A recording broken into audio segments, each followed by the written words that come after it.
Bismillahirrahmanirrahim. Assalamualaikum warahmatullahi wabarakatuh.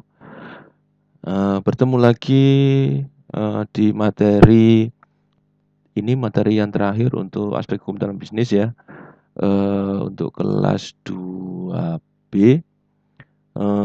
Pertama-tama marilah kita panjatkan puja dan puji syukur kehadirat Allah Subhanahu wa taala, karena atas berkat rahmat taufik dan hidayahnya kita bisa bertemu lagi di materi perkuliahan aspek hukum dalam bisnis. Tak lupa salawat dan salam tetap dicurahkan kepada junjungan kita Nabi besar Muhammad SAW. Semoga kita nanti di hari pembalasan kita dipanggil ke dalam barisan-barisan umat beliau dan disyafaati oleh beliau dan masuk bersama-sama ke surga bersama beliau. Oke, gimana kabarnya kalian? Semoga dalam keadaan sehat walafiat ya. Tidak ada kurang suatu apapun. Masalah-masalah segera terselesaikan, hutang-hutang segera terbayar, cicilan-cicilan juga aman, semuanya terbayarkan, dan tidak ada permasalahan yang dibebankan ya kepada orang yang tidak dapat menyelesaikannya, gitu. Oke, materi kemarin kita membahas tentang bagaimana, kalau nggak salah, hukum ketenaga kerjaan kalau nggak salah. Saya lihat dulu, bentar. Tentang haki ya. Kemarin kita membahas tentang bagaimana haki, di mana di sana haki tersebut merupakan penghargaan ya, merupakan penghargaan dari sebuah karya cipta manusia ya, baik itu merupakan pemikiran dan sebagainya yang tentunya memiliki nilai ekonomis untuk dihargai ya oleh, biar tidak dicetak dan diakui, mungkin suatu saat berguna bagi orang lain. Pemikiran-pemikiran itu ada nilai ekonomisnya hingga bisa diperjualbelikan, sehingga nilai-nilai tersebut harus dijaga dengan HKI dan HQ. Kemarin sudah saya jelaskan apa itu HQ dan HKI. HQ itu merupakan hak kekayaan intelektual dan HKI kekayaan industri ya. Nah itu monggo dipelajari lagi dan dibuka lagi, yang merupakan apresiasi dari manusia yang lain terhadap hasil karya atau hasil pemikiran dari manusia itu sendiri. Nah, pada pertemuan kali ini kita akan membahas tentang bagaimana pajak dan hukum pajak. Nah, pajak ini merupakan, ya bisa merupakan sebuah masalah dan juga merupakan sebuah solusi ya. Jadi solusi buat bagaimana negara kita bisa survive, bagaimana negara kita bisa menjaga keamanan dan ketentraman ya, kesejahteraan sosialnya terjaga, distribusi barang dan jasa bisa terjaga, transportasi lancar, penerangan jalan juga ada. Itu merupakan hasil dari pajak-pajak yang ada di Indonesia. Nah, jadi pajak ini juga merupakan salah satu dari sumber penghasilan dari negara ya, yang digunakan untuk semuanya operasional negara ini. Nah, kalau tidak mau membayar pajak ya jangan jadi warga negara Indonesia, karena semua operasional, semua keamanan dan ketentraman, terus segala operasional lah, itu juga sebagian besar diperoleh dari pajak ini. Jadi bayarlah pajak biar istilahnya semua program-program pemerintah, semua operasional pemerintah itu berjalan dengan lancar. Dan manfaatnya untuk kita sendiri juga kok. Nanti jalan-jalan bisa aman, tidak ada geronjalan, terus tidak ada begal, polisi bisa berjalan sesuai dengan fungsinya. Itu karena sumbangsi pajak yang digunakan untuk mungkin pembayaran, mungkin membangun infrastruktur dan sebagainya. Itulah. Nah, kita belajar sedikit ya tentang bagaimana hukum pajak dan pajak. Apa sih hukum pajak ini? Ini beberapa pengertian yang saya dapatkan. Hukum pajak adalah keseluruhan dari peraturan-peraturan yang menjadi wewenang pemerintah untuk mengambil kekayaan seseorang dan menyerahkan kembali kepada masyarakat melalui kas negara. Memuat pula unsur-unsur hukum tata negara dan hukum pidana, merupakan bagian dari hukum publik yang mengatur hubungan antar negara, orang, atau badan hukum untuk membayar pajak atau wajib pajak. Nah, hukum pajak juga merupakan juga hukum fiskal. Nah, ini pengertian-pengertian dari hukum pajak. Nah, hukum pajak itu dibagi menjadi dua, ada hukum pajak material dan hukum pajak formal. Nah, hukum pajak material adalah memuat norma yang menerangkan keadaan perbuatan, peristiwa hukum yang dikenakan pajak, objek pajak, dan yang dikenakan pajak atau subjek pajak. Sedangkan hukum pajak formal adalah memuat bentuk atau tata caranya untuk mewujudkan hukum material menjadi kenyataan. Jadi yang ini adalah norma-normanya, yang material itu adalah norma-normanya, yang hukum pajak adalah bentuk dan tata caranya. Terus apa sih Pak pengertian dari pajak itu? Nah, ini dari beberapa sumber yang saya dapatkan bahwa pajak merupakan iuran wajib negara yang dipaksakan ya, yang tertuang dalam wajib membayar menurut peraturan-peraturan dan gunanya adalah untuk membiayai pengeluaran umum berhubungan dengan tugas negara dan menyelenggarakan pemerintah. Menurut Smet ya, prestasi kepada pemerintah yang tertuang melalui norma umum yang dapat dipaksakan tanpa adanya kontrapretasi yang dapat ditunjukkan secara individual, maksudnya adalah untuk membiayai pengeluaran dari pemerintah itu sendiri.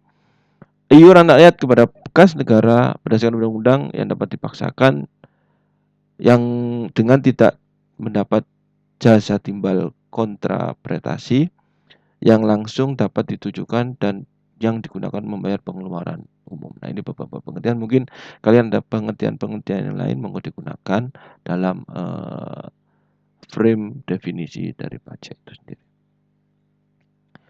Nah, ciri-ciri pajak adalah ini beberapa ciri-ciri pajak. Pajak dipungut berdasarkan undang-undang ya, serta aturan pelaksanaannya, pembayaran tidak dapat ditujukan adanya kontrapretasi individual oleh pemerintah, dipungut oleh negara, diperuntukkan untuk pengelolaan pemerintah dan pajak dapat sebagai fungsi mengatur. Ini ciri-ciri dari pajak. Nah, fungsinya apa sih Pak pajak itu? Nah, ini ada fungsi-fungsinya. Jadi fungsi penerimaan atau budgeter, sumber pendanaan ya, APBD dan APBN, mengatur alat untuk mengatur dan melaksanakan bidang sosial, ekonomi dan budaya bahkan ya.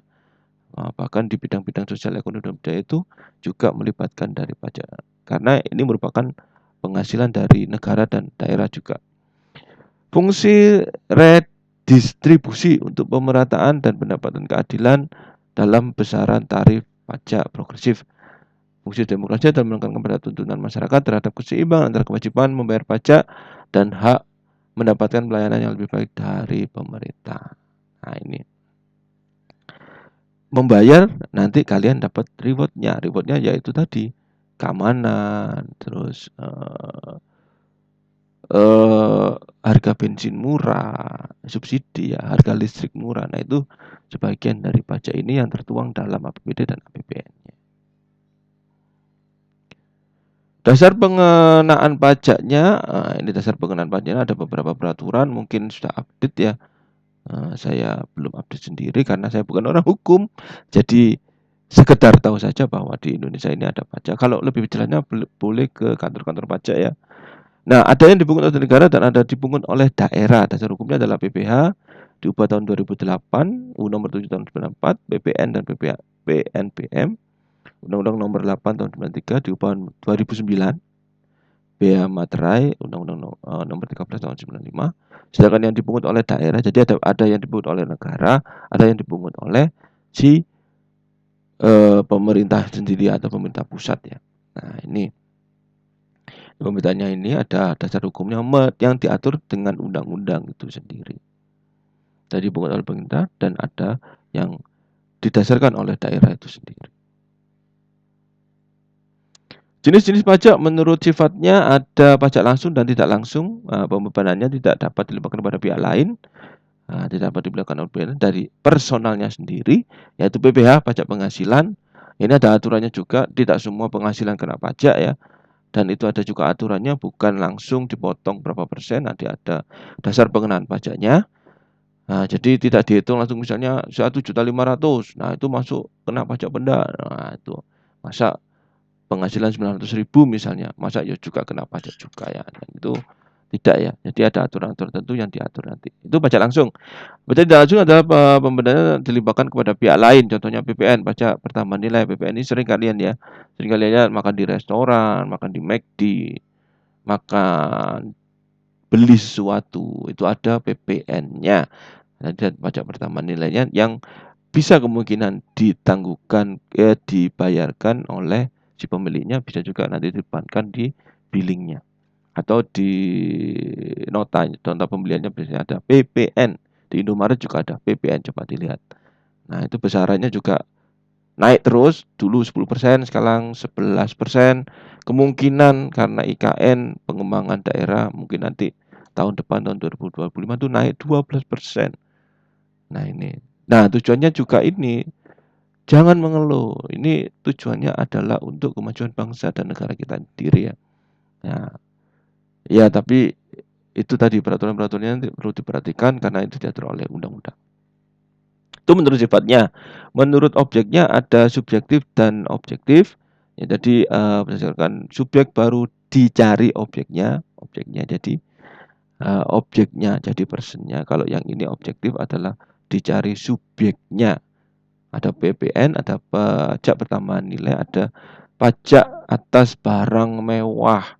Nah, punya barang mewah itu ada pajaknya sendiri. Jadi ada ketentuan-ketentuannya nanti, bukan semua iPhone misalnya atau apa itu kena pajak pertambahan barang mewah ada sendiri nanti. Mercy, Rolls Royce misalnya itu ada pajak tersendiri yang merupakan tergolong barang mewah.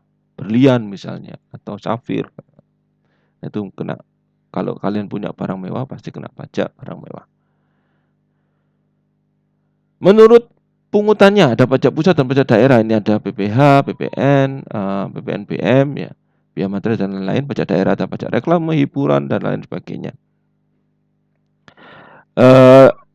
Berdasarkannya apa? Kok dipungut pajak pusat itu berdasarkan peraturan yang berasal dari pusat. Nah, ya ini berdasarkan peraturan daerah mungkin disesuaikan ya kemampuan daerahnya, otonomi daerahnya, hal-hal yang ada di daerahnya sendiri, makanya ada pajak daerahnya ini menyesuaikan daerahnya.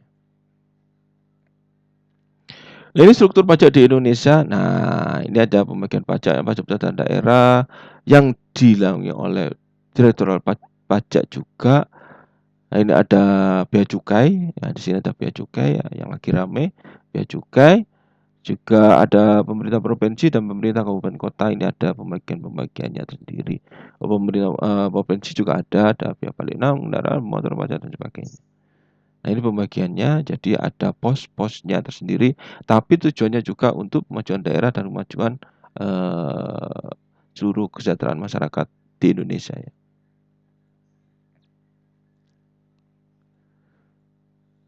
Ada pungutan pajak, retribusi dan sumbangan. Kalau retribusi, nah di Indonesia itu ada jenis pungutan ya, ada pajak, retribusi dan sumbangan. Kalian sering dengar ini kan ya, retribusi sampah, retribusi parkir, sumbangan ini, sumbangan itu. Nah, itu apa sih bedanya dengan pajak? Nah ini bedanya. Jadi kalau pajak itu ya itu tadi ya, paksaan diatur oleh undang-undang dan besaran pungutannya ditentukan oleh pusat dan daerah dan sebagainya.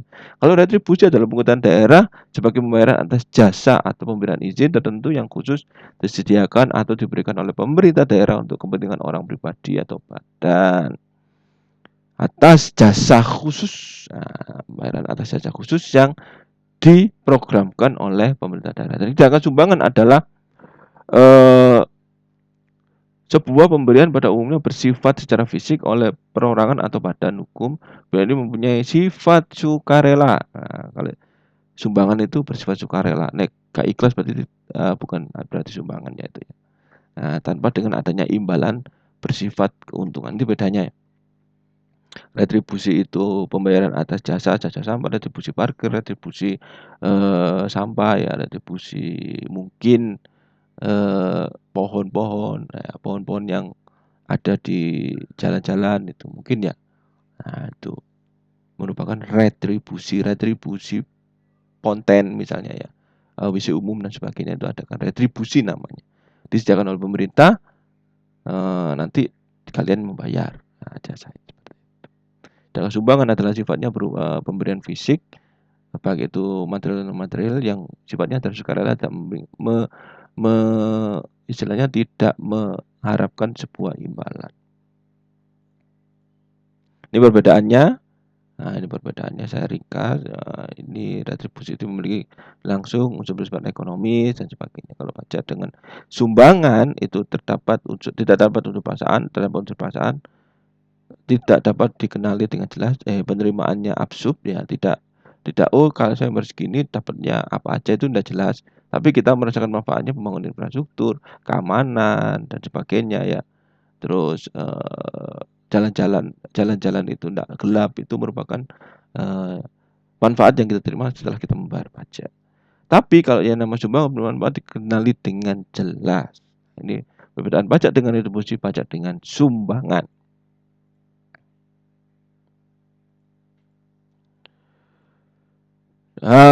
Dasar dan teori pungutan pajak. Ini ada teori asuransi, teori kepentingan, teori gaya pikul, dan teori bakti. Asuransi itu maksudnya gimana Pak? Pembayaran pajak disamakan dengan pembayaran premi. Masyarakat seakan mempertanggungjawabkan keselamatan dan keamanan jiwanya kepada negara. Iya kan, jelas. Kalau polisi, kalau tentara, ya apa? Lah diserang negara lain ya, diambili, dijajah dan sebagainya oleh perusahaan lain. Jadi kita memberikan apresiasi dengan sistem asuransi ini, teori asuransi ini kepada negara bahwa terima kasih sudah menjaga kita dengan aman dan nyaman melaksanakan segala kegiatan baik itu ibadah maupun kegiatan sehari-hari dengan aman. Nah, itu merupakan teori asuransi. Teori kepentingan, negara melindungi kepentingan kepentingan harta dan jiwa warga negara dengan memperhatikan beban yang harus dipungut dari masyarakat. Kepentingan, segala kepentingan di negara ini dilindungi. Kepentingan apa aja? Kepentingan pribadi, kepentingan masyarakat, itu dijaga oleh negara, makanya kita harus membayar pajak. Teori gaya pikul, tiap orang dikenakan pajak dengan bobot yang sama, adil, sesuai dengan gaya pikul, dengan ukuran besarnya penghasilan, dengan pengeluaran seseorang. Nah, itu tadi yang saya katakan, istilahnya pajak itu tidak di semua yang mendapat penghasilan itu harus kena pajak. Ada syarat-syarat ketentuannya yang diatur oleh undang-undang, dan itu berlaku untuk seluruh rakyat Indonesia, tidak memandang bulu ya. Kalau dia sudah memenuhi persyaratan tersebut, maka dia harus bayar pajak yang telah ditentukan sesuai dengan undang-undang yang tadi. Teori bakti disebut juga teori kewajiban pajak mutlak. Pajak sebagai bukti tanda bakti masyarakat kepada negara.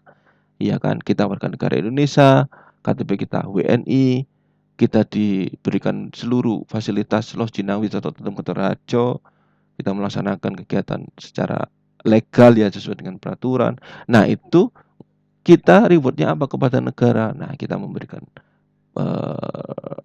bayar pajak tersebut merupakan teori dari bakti kita kepada negara, bakti kita kepada Ibu Pertiwi yang sudah istilahnya melindungi, melancarkan segala urusan-urusan kita, secara kegiatan-kegiatan usaha kita dan sebagainya. Nah, itu merupakan teori bakti kepada negara. Terima kasihmu opo kepada negara. Nah, itu merupakan teori bakti. Ada 4 teori asuransi, teori kepentingan, dan teori bakti. Asas-asas dalam pemungutan pajak ada 5. Equity, certainty, convenience, ekonomi, dan asas keadilan. Equality adalah adil tadi, certainty adalah penetapan pajak tidak ditentukan secara sewenang-wenang. Nah, ini kalau dulu upeti kan sewenang-wenang ya, kalau pas zamannya Majapahit. Jadi istilahnya kalau menurut saya itu sama upeti sama dengan pajak itu. Cuma upeti itu kan istilahnya sewenang-wenang ya, pokoknya setiap warga harus setiap desa harus setor segini ya. Kalau ini pajak ini sama, tapi dia diatur dengan peraturan-peraturan yang tidak sewenang-wenang terhadap bangsanya sendiri. Karena nanti manfaatnya juga akan dikembalikan lagi oleh negara kepada masyarakatnya gitu. Convenience, kapan wajib pajak itu harus membayar pajak, itu kenyamanannya di convenient kan ya. Convenientnya perhatikan ya, kapan ditentukan masanya membayar pajak. Biasanya di pajak itu dengan masa. Ekonomi adalah biaya pemungutan dan pemenuhan biaya kewajiban bagi wajib pajak diharapkan seminimal mungkin tidak memberatkan dari wajib pajak. Keadilan, benefit principle of ability principle, dan keadilan horizontal dan keadilan vertikal. Jadi ke atas dan ke bawah itu adil juga dalam asas-asas dalam pajak. Ini asas-asas dalam pajak ada 5.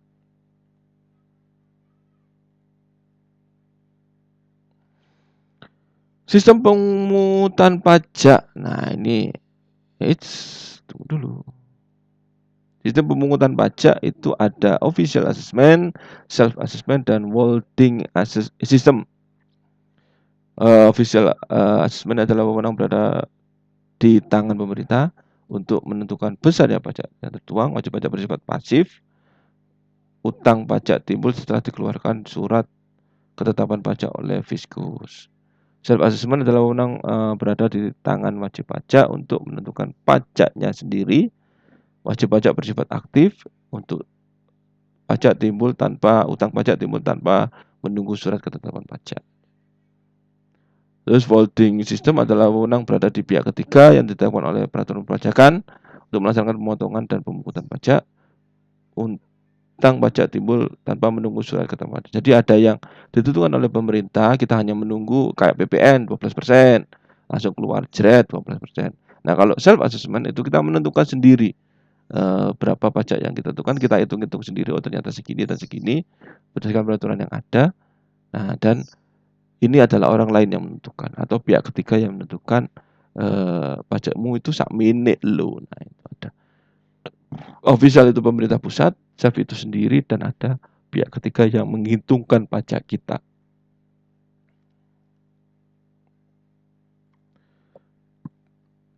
Tarif pajak ada berdasarkan luasnya, tarif marginal dan tarif efektif.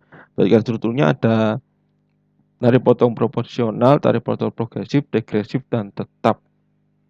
Marginal itu adalah suatu kenaikan dasar pengenaan pajak. Efektivitas berlaku harus diterapkan atas dasar pengenaan pajak tertentu. Siapa sih subjek dan objek pajak? Jadi subjek pajak adalah istilah dalam peraturan perundangan, perpajakan, perorangan, atau organisasi berdasarkan peraturan perundangan yang berlaku. Objek pajak adalah perolehan hak atas tanah atau bangunan yang meliputi pemindahan hak jual beli, tukar menukar, riba, wasiat, waris, pemasukan dalam perseroan dan badan usaha lainnya. Pemberian hak baru karena kelanjutan pelepasan hak di luar pelepasan hak. Yang pelepasan hak di luar pelepasan hak. Itu objek dan subjek pajak. Sanksinya. Nah, ini sanksinya jika seseorang itu tidak membayar pajak. Siapa yang terkena sanksi pajak? Ada yang alpa, lupa, tidak membayar, ada sengaja gak bayar, males, dan lain sebagainya. Apabila seorang berlaku tindak pidana di bidang perpajakan sebelum lewat 1 tahun, ada yang orang yang melakukan percobaan untuk melakukan tindakan pidana yang menyalahgunakan atau menggunakan tanpa hak NPWP dan pengakuan PKP. Nah, ini lupa, yang sering itu adalah lupa dan dengan sengaja lupa. Nah, lupa dan sengaja lupa. Ada yang pajak itu memberatkan dan sebagainya, karena mereka belum tahu peraturannya. Kalau kita tahu peraturannya, maka seolah-olah wajib pajak itu tidak akan merasa keberatan ya, karena tarifnya kalau menurut saya tidak terlalu memberatkan. Kealpaan ini ya, tidak menyampaikan SPT, tidak menyampaikan diri dan sebagainya, ini adalah hal-hal yang mengakibatkan adanya orang tidak eee, yang terkena sanksi dari pajak tersebut. Nah, ini adalah penjelasannya dari tadi. Sanksinya apa, Pak, kalau kita tidak membayar pajak? Bisa sanksi administratif dan bisa sanksi pidana. Pertama adalah kena denda, biasanya kena denda biasanya. Terus kena bunga dari pertambahan per bulannya, misalnya kita bayar PPh final misalnya ya. Itu kalau tidak membayar bisa kena denda, bisa kena progresif per bulannya sampai berapa bulan dia tidak membayar. Atau kenaikan, kenaikan dari si jumlah pajaknya tadi. Hal ini karena dikenakan sanksi tersebut jumlah pajak yang dibayar menjadi berlipat ganda. Sanksi ini berupa kenaikan dasarnya dihitung dengan angka persentase tertentu dengan jumlah pajak yang akan dibayar. Sedangkan untuk yang kedua adalah pidana, ya, ada administratif dan pidana. Bisa denda pidana atau denda pidana kurungan dan pidana penjara. Ini hati-hati yang mempunyai badan usaha, kalau misalnya tidak bayar pajak itu bisa kena sanksi ini. Yang ngeri ya kena kurungan sama penjara ini sampai seperti itu ada. Bila jumlahnya sangat-sangat besar, ini bisa kena sanksi. Itu kira-kira sekilas tentang pajak dan hukum pajak. Semoga bisa menambah khasanah ilmu pengetahuan kalian terkait materi ini dan implementasinya nanti di masyarakat. Kurang lebihnya mohon maaf, itu saja yang bisa saya sampaikan. Kalau ada yang tidak paham, mohon ditanyakan di kolom chat, di grup WA, atau langsung japri saya pribadi. Oke, saya akhiri pertemuan kali ini. Sekali lagi kalau ada benarnya dari Allah Subhanahu wa taala, kalau salah itu saya pribadi sebagai manusia yang kurang tempatnya salah dan dosa lah. Mohon maaf yang sebesar-besarnya. Saya akhiri, assalamualaikum warahmatullahi wabarakatuh.